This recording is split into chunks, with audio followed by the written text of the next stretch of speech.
आपने शायद पहले पवित्र शब्द सुना होगा या कम से कम एक दो बार चर्च के गीतों में इसे गाया तो होगा।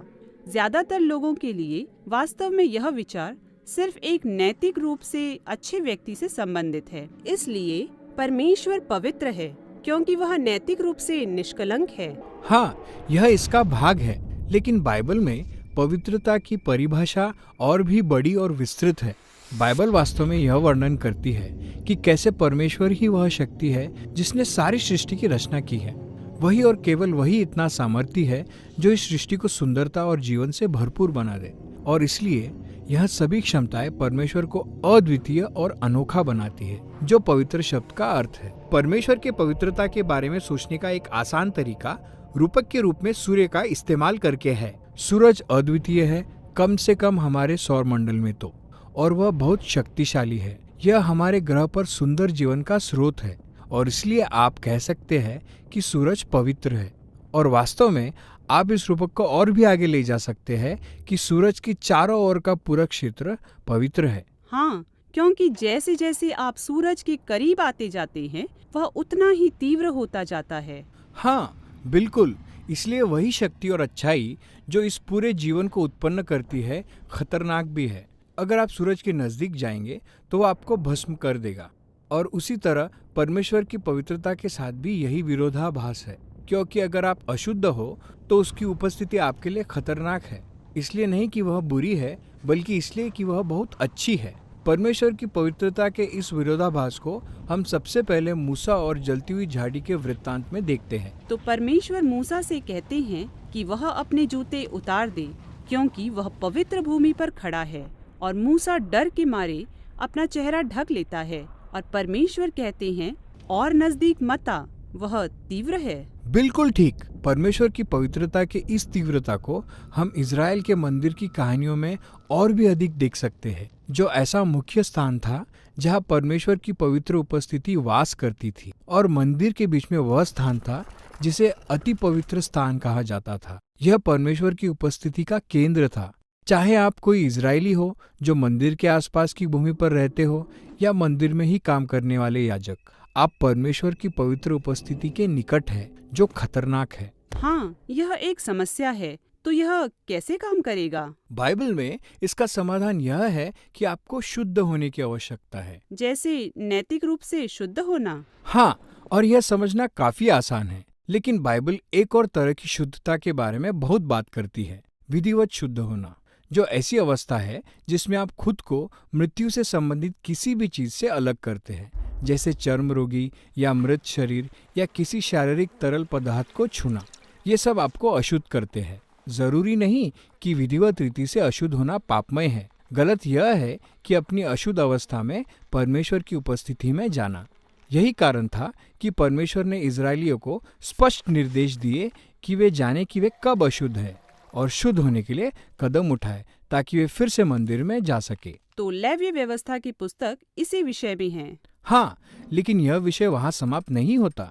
यह विचार विकसित होता रहता है। इसलिए बाइबल में बाद में लेखों में हम यशायाह नामक भविष्यवक्ता की इस दिलचस्प कहानी को पाते हैं।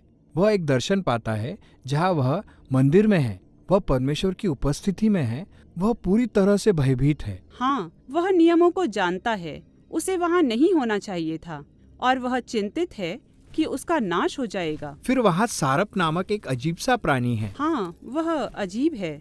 सही, तो वह गर्म कोयला लिए उड़ रहा है, और फिर वह उस कोयले को यशायाह के होठों पर लगाता है और कुछ निराली सी बात बोलता है, तेरा अधर्म दूर हो गया और तेरे पाप क्षमा हो गए हैं। तो यह जलता हुआ कोयला किसी तरह से यशायाह को शुद्ध बनाता है। हाँ, यह उल्लेखनीय है, क्योंकि आमतौर पर अगर आप किसी अशुद्ध के संपर्क में आते हैं, वह आप में अपनी अशुद्धता को हस्तांतरित कर देती है। लेकिन अब यहाँ यह नया विचार है जहाँ आपके पास यह कोयला है। यह बहुत ही पवित्र और शुद्ध वस्तु है, और वह यशायाह को छूता है और अपनी शुद्धता को उसमें हस्तांतरित कर देता है।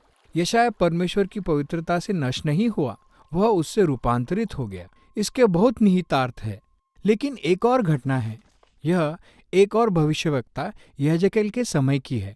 वह एक दर्शन देखता है जहाँ वह मंदिर में खड़ा है, और वह उसमें से पानी निकलते हुए देखता है, और फिर वह पानी एक जलधारा में बदल जाता है और फिर एक गहरी नदी में बदल जाता है जो रेगिस्तान से होकर बहती है और उसके दोनों ओर हरे भरे पेड़ हो गए हैं। और फिर वह मृत सागर में जा मिलती है और उसके पानी को मीठा करके उसमें जीवन डाल देती है। तो पहले शुद्ध होने और फिर मंदिर में जाने की बजाय यहाँ परमेश्वर की पवित्रता मंदिर में से निकलकर बहती है और चीजों को शुद्ध करके उन्हें जीवित कर देती है।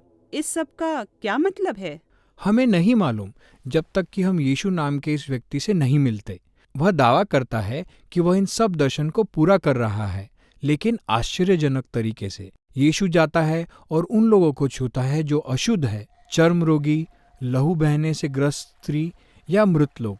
जब वह उन्हें छूता है तो होना तो यह चाहिए था कि उनकी अशुद्धता यीशु को हस्तांतरित हो जाती, लेकिन इसके बजाय यीशु की शुद्धता उनमें हस्तांतरित हो जाती है और उनके शरीर को चंगा कर देती है। यीशु यशाया के दर्शन के उस पवित्र कोयले की तरह है। सही है। और यीशु ने दावा किया कि वह मानव देह में स्वयं परमेश्वर की पवित्रता है और यह भी कि वह और उनके अनुयायी अब परमेश्वर का मंदिर है, ताकि उनके द्वारा परमेश्वर की पवित्र उपस्थिति संसार में जाए और जीवन, चंगाई और आशा दे। और इस कारण यीशु ने अपने अनुयायी को ऐसे लोगों के रूप में प्रदर्शित किया जिनमें से जीवित जल की धाराएं बहती हैं।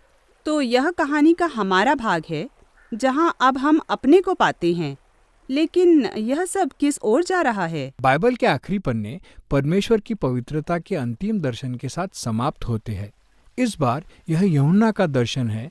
उसके दर्शन में हम एक पूरे नए संसार को देखते हैं। पूरा जगत परमेश्वर का मंदिर बन गया है और यह जल की नदी परमेश्वर की उपस्थिति से निकलकर बहती है और सारे सृष्टि में व्याप्त है और वह सबकी अशुद्धताओं को दूर करती है और प्रत्येक को जीवन में वापस लाती है।